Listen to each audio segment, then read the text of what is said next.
नमस्कार दोस्तों, राधे राधे, जय श्री कृष्ण। हनुमान चालीसा को पढ़ते समय भूल कर भी ना करे ये 7 गलतियां, हो जाएंगे भारी अनर्थ। बजरंग बली को प्रसन्न करने के लिए अधिकतर लोग हनुमान चालीसा का पाठ करते हैं।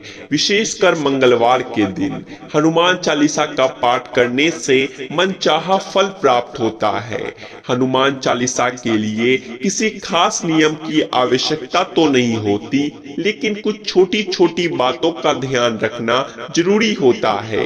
हिंदू धर्म के अनुसार हनुमान की पूजा से शुभ फलों की प्राप्ति होती है। ऐसा माना जाता है कि उनकी पूजा से लोगों को समस्त मनोकामनाओं की पूर्ति होती है और शुभ फलों की प्राप्ति होती है। इसी वजह से उनके भक्त जन उन्हें प्रसन्न करने हेतु कई विशेष उपाय आजमाते हैं। ऐसी मान्यता है कि जो कोई भी भगवान हनुमान की पूजा करता है वह समृद्धि, धन और सकारात्मक ऊर्जा से भरपूर हो जाता है। ऐसी मान्यता है कि चालीसा के नियमित पाठ से भगवान प्रसन्न होते हैं और समस्त कष्टों से मुक्ति दिलाते हैं। हनुमान चालीसा में लगभग 40 चौपाइयां शामिल है। ऐसी मान्यता है कि यदि कोई व्यक्ति हनुमान चालीसा का पाठ करते समय सभी नियमों का पालन नहीं करता तो उसे पूजा का पूर्ण फल नहीं मिल पाता है। तो आइए जानते हैं हनुमान चालीसा का पाठ करते वक्त किन गलतियों से बचना चाहिए। नंबर 1, किसी बीच की चौपाई से पाठ शुरू करना। ज्योतिष मान्यताओं के अनुसार जब कोई व्यक्ति सही तरीके से हनुमान चालीसा का जाप करता है तो उसे बहुत लाभ होता है।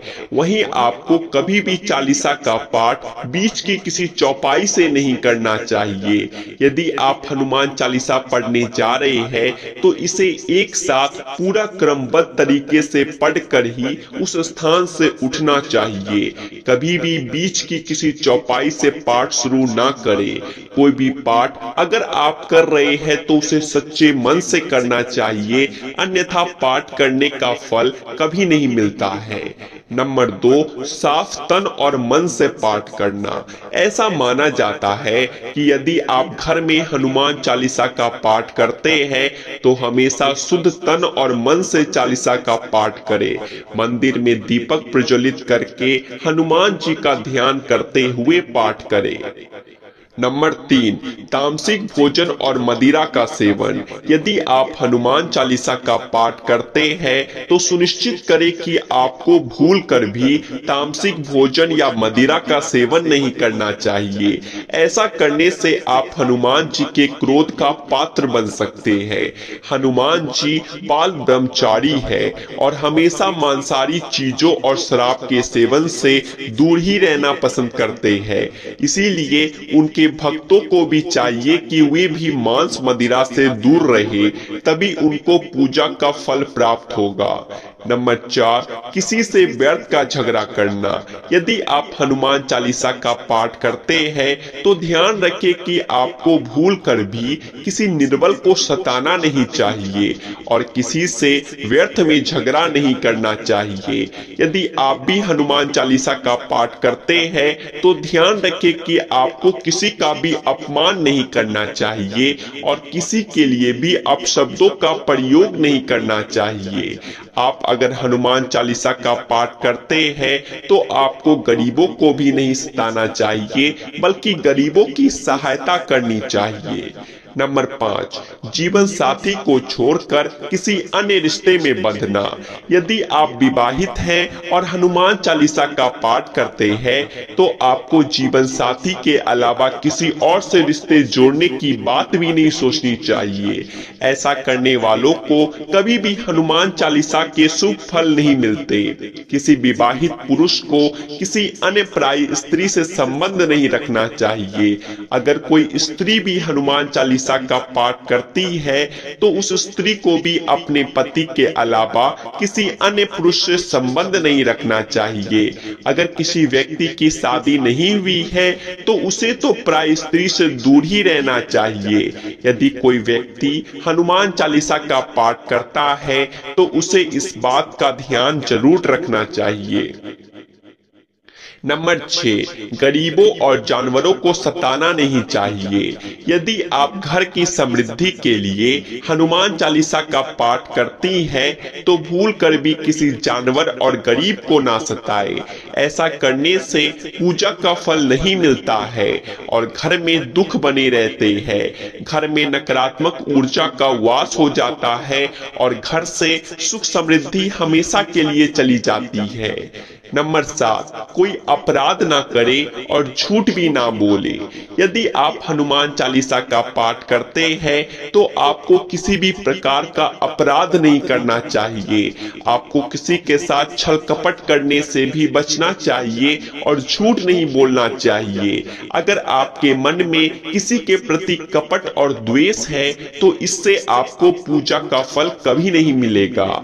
नंबर 8, हनुमान चालीसा पढ़ने में जल्दबाजी ना करें। जब आप हनुमान चालीसा का पाठ करते हैं तब आपको कभी भी जल्दबाजी नहीं करनी चाहिए और कभी भी इसके किसी श्लोक का उच्चारण गलत तरीके से नहीं करना चाहिए। इसका पाठ हमेशा धैर्य पूर्वक करना चाहिए। नंबर 9, राम का नाम लिए बिना ना करे शुरुआत। सभी इस बात से परिचित है कि हनुमान राम जी के परम भक्त है, इसीलिए भगवान राम का नाम लिए बिना हनुमान चालीसा की शुरुआत ना करें, वरना आप इसके फल से वंचित रह जाएंगे। नंबर 10, तन और मन रखे साफ। हनुमान जी और उनके इष्ट श्री राम के चित्र की स्थापना करें। इसके बाद उनके समक्ष जल से भरा पात्र रखें। कम से कम 3 बार से लेकर 108 बार तक चालीसा का पाठ करें। घर में हनुमान चालीसा का पाठ करते समय तन और मन दोनों साफ होना बेहद जरूरी है। नंबर 11, मन में ना लाए अनुचित ख्याल। हनुमान चालीसा का पाठ करते समय मन में किसी भी प्रकार का अनुचित ख्याल नहीं आना चाहिए। प्रयास करें कि चालीसा पाठ का समय रोज एक ही हो। नंबर 12, मंगलवार और शनिवार को हनुमान के दर्शन। हनुमान चालीसा का पाठ करने वालों को मंगलवार और शनिवार को हनुमान मंदिर में जाकर हनुमान जी के दर्शन जरूर करने चाहिए। मंगलवार या शनिवार को हनुमान मंदिर में जाकर उनके सामने घी का दीपक जलाने से और हनुमान चालीसा का पाठ वहीं बैठकर करने से बड़े कष्ट दूर हो जाते हैं। नंबर 13, कभी भी गलत संगत वाले लोगों के साथ में ना रहे। यदि आप हनुमान चालीसा का पाठ पढ़ते हैं फिर भी गलत लोगों की संगत में बैठते हैं, उनका साथ उनके गलत कामों में देते हैं, तो आपका पतन निश्चित है। इसीलिए ऐसे लोगों से दूर रहे। नंबर 14, ज्योतिष के अनुसार मंगलवार के दिन 3 बार पाठ करना बेहद शुभ माना जाता है। जब भी आप पाठ करें तो सबसे पहले एक पात्र में जल भरकर रख ले। उसके बाद जब हनुमान चालीसा का पाठ संपन्न हो जाए तो उस जल को ग्रहण कर ले। इससे आपको लाभ तो मिलेगा ही, साथ ही हनुमान जी भी जमकर अपनी कृपा बरसाएंगे। और 15, सूतक काल। परिवार में जब किसी इंसान की मौत हो जाती है तो वह सूतक काल मान्य रहता है। जब यह सूतक काल रहता है तब तक हमें हनुमान सहित किसी अन्य देवी देवता की पूजा नहीं करनी चाहिए। इस दौरान मंदिर में प्रवेश भी ना करें। तो दोस्तों, ये थी हनुमान चालीसा से जुड़ी वो कुछ इंपॉर्टेंट जानकारियां। आशा करते हैं आपको ये जानकारियां पसंद आई होगी। अगर वीडियो पसंद आई तो एक लाइक करें और ऐसी ही और जानकारियां जानने के लिए आपके अपने चैनल द आध्यात्मिक टेल्स को सब्सक्राइब भी कर ले। जय श्री राम, जय हनुमान।